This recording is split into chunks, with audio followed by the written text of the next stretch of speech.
What's up, fight fans? This is Kurt DeVille with Counterpunch Boxing News, and I have some new news concerning Deontay, the Bronze Bomber Wilder, Anthony Joshua. Get this.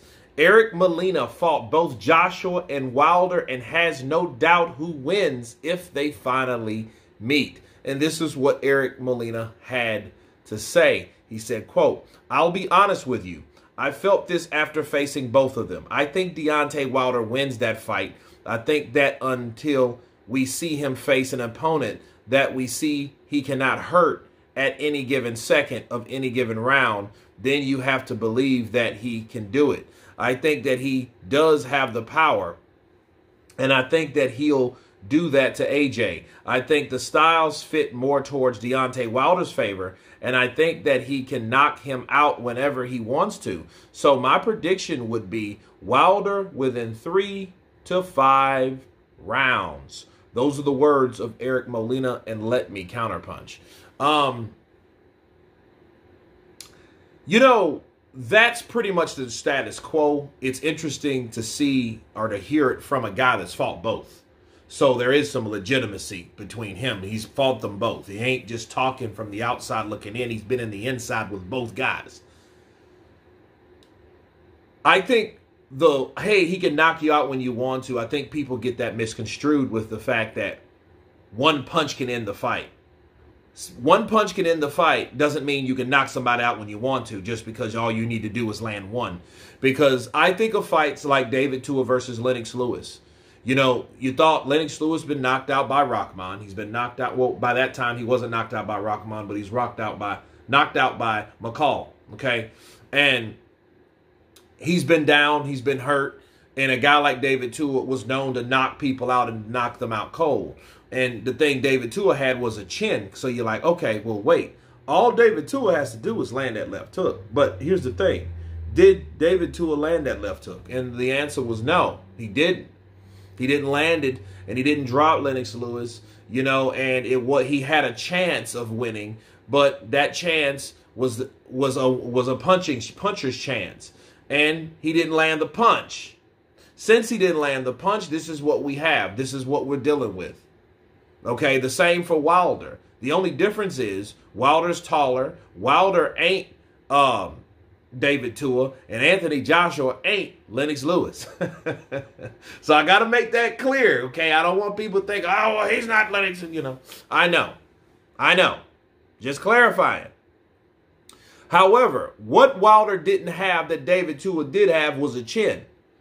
David Tua ate Lennox Lewis's punches all night long, people. He ate them all night long. But that didn't mean he was going to land one shot and win. Well, Wilder, I don't think has that. I think Wilder has more heart than AJ because his desire to fight won't stop until you knock him out. I think he has more heart. Okay, in that aspect, his mindset. Whereas AJ, we haven't seen AJ hurt in a while, though. So it's kind of unfair to say, okay, well, he can knock him out. I have no doubt that he can hurt him and knock him down.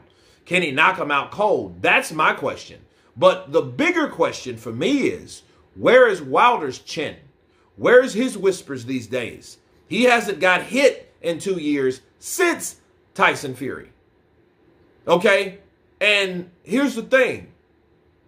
I believe the worst thing that could have happened to Deontay Wilder is he went in there against a 38 or 37-year-old at the time, Robert Alenius. Why?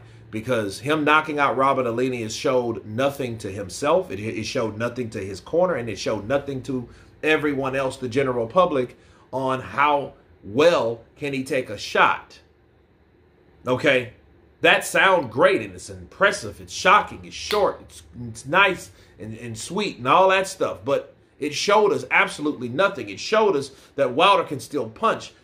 Look, Wilder will be able to punch at age 83 or age 88, okay? I don't think that he will not stop learning how to punch. The power is the last thing to go. So that, and if he showed you that the first thing he showed you was he had power, that's showing us really nothing. It's showing us that, hey, what the hell? Okay, we know he can punch, but can he take a punch? That's the question.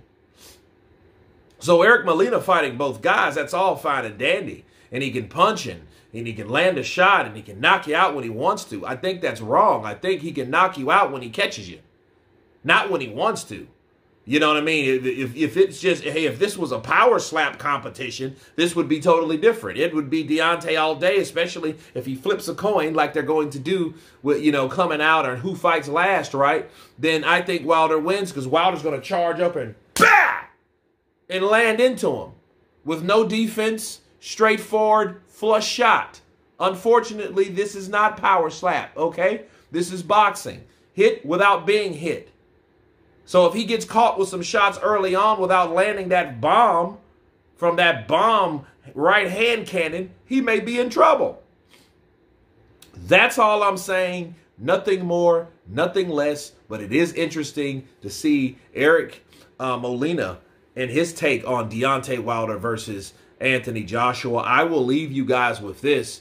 Deontay Wilder is more of a concussive puncher with one shot because that's what he specializes in.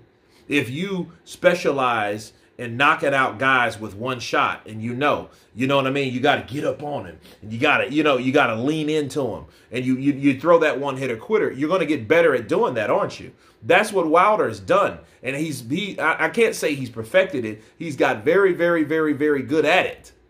Okay, but anyway, you guys tell me what you think of Eric Molina once again, predicting who wins between Anthony Joshua and Deontay Wilder. Of course, please subscribe. And you guys been Counterpunch. Peace.